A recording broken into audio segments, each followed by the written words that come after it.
Have you ever pondered a deeply philosophical question?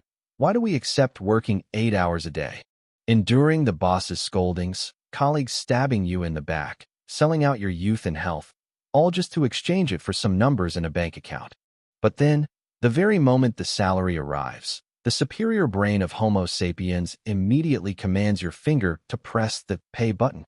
For a treadmill whose only confirmed function, you know for sure, after 2 weeks will be to hang laundry? Welcome to the three-ring circus located right inside your own skull, where the bloodiest and most irrational civil war in human history is taking place. The war between the faction of shopping to find meaning in life and the faction of saving to die on a pile of cash. And the sad news is, no matter which side wins, you are still the loser, because human logic was inherently designed for failure. Let's start with the most populous faction, the spending is pleasure faction. Neuroscientists call this the dopamine effect, but I call it the wallet's hallucination. Admit it, the feeling of tearing open the plastic wrap of a Shopee or Lazada parcel is as exhilarating as our ancestors successfully hunting a mammoth. The only difference is that the mammoth fed the whole tribe for a month, while the shirt you just bought only feeds your ego for exactly 15 minutes.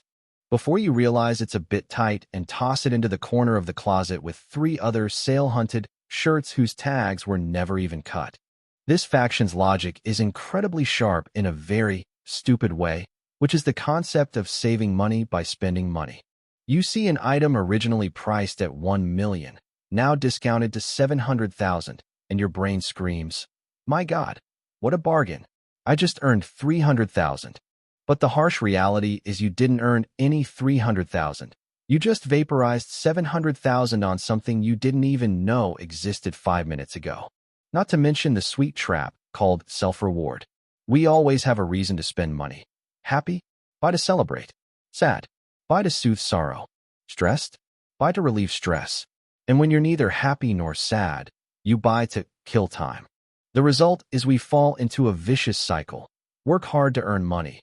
Get stressed from working. Use that money to shop and relieve stress. Then run out of money and have to work even harder. It's a perfect self-destruction process that no other animal on Earth is smart enough to execute, except humans. But wait, don't be too quick to mock shopaholics if you belong to the extreme saver faction, because your absurdity is just as legendary. If the shopping faction is controlled by instant dopamine, then the saving faction is obsessed with the fear of a hypothetical apocalyptic future. You skip breakfast, drink water instead of milk tea, wear a bra full of holes, and decline all outings with friends, just to watch the number in your savings account creep up bit by bit, hoping that money will bring safety. Ironically, your greatest enemy is not wastefulness, but inflation and time. You live miserably like an ascetic monk for 40 years of your youth to accumulate a massive fortune, only to find, in old age, that money is used to pay hospital bills because you lived too miserably when you were young.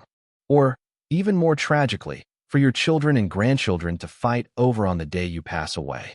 The logic of the saving faction is to postpone pleasure, but sometimes they postpone it so skillfully they forget where the play button is, turning their lives into a marathon race where the finish line is becoming the richest person in the cemetery. So what is the real problem here?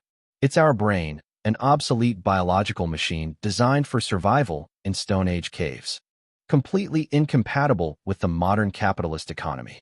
In the past, seeing a sweet fruit meant eating it immediately because you might starve tomorrow. But you also had to store food for winter.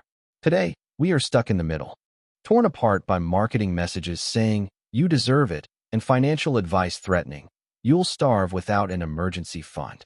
We buy things we don't need, with money we don't have, to impress people we don't like, then torment ourselves for not saving enough for an uncertain future. In the end, whether you're a reckless spender or a miserly saint, we are all victims of a programming error in our thinking. We all think money is the goal when it is only a tool. The spender uses the tool to smash their emotions. The saver worships the tool like a god. So next time, before you decide to swipe your card for a luxury item or refuse a nice meal with your family just to save money, ask yourself just one question. Are you truly possessing the money, or is it your own fear and greed that possess you?